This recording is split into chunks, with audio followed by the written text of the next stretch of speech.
was just thinking, watching Outlander as well, that and talking to Skip Gates, it kind of like underscored everything, because this racism thing won't go away, because even with facts, like race doesn't actually exist, there's no such thing as race, it's a made-up construct. Even knowing that every single human being comes from one group of folk from Africa, we all have African roots, all of us, we still are fighting this battle of what exactly? And it makes no sense. There's no logic behind it, and people can't explain it. How do this whole master race thing, and I'm smarter, your brain is smaller? No, it's actually not true. And you can't have a master race of recessive genes. Biologically, that's silly.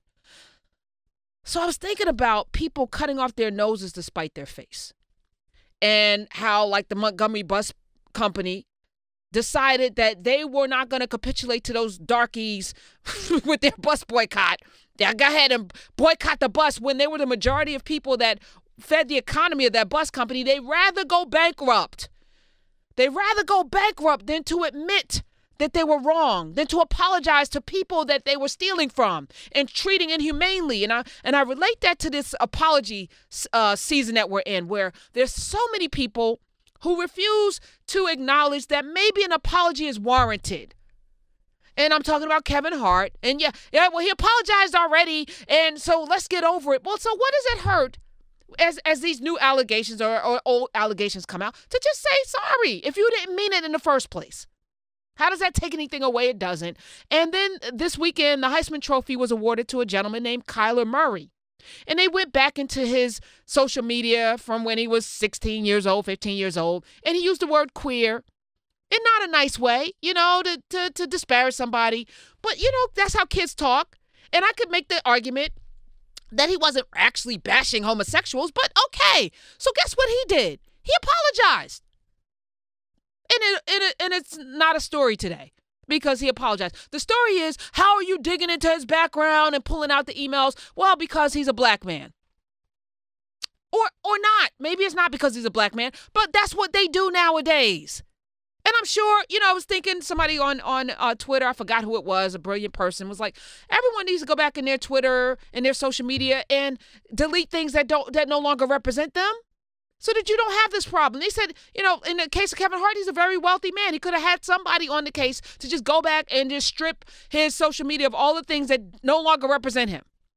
And if it does come out, that you said some things 10 years ago, 20 years ago when you were a different person, that wasn't who I am today. That's not who I am today. I'm sorry.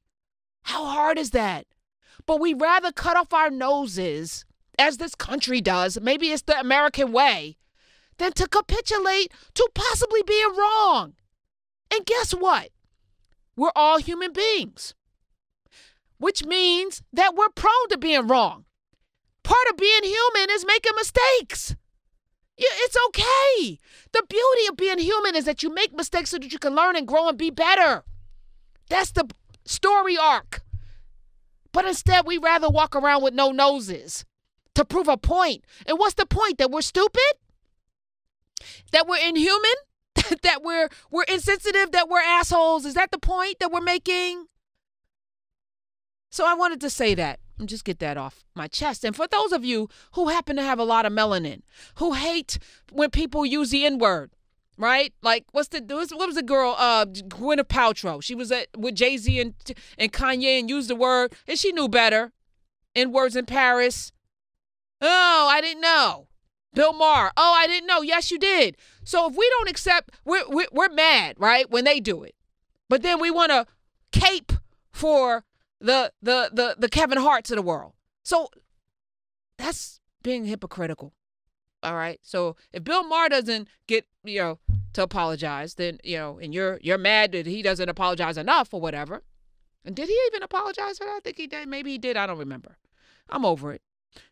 But it's like we have these double standards, and I'm going to hold you to your BS. All right. So if you're going hard in the paint to protect Kevin Hart's right to freedom of speech, and when other people offend us, and, and I'm going to put it out, the ADL and the JDL always say this on this show, you can't say a damn thing about Jewish people. You can't even put Hebrews in a song. without apologizing. You got to apologize. Yeah, hey, Mark Lamont Hill. So here's where we are. If you didn't mean to offend, I think it's real simple. I think these are the lessons we teach on the playgrounds. Kindergartners learn this, right? If you hurt somebody, say sorry. Doesn't take anything away from you.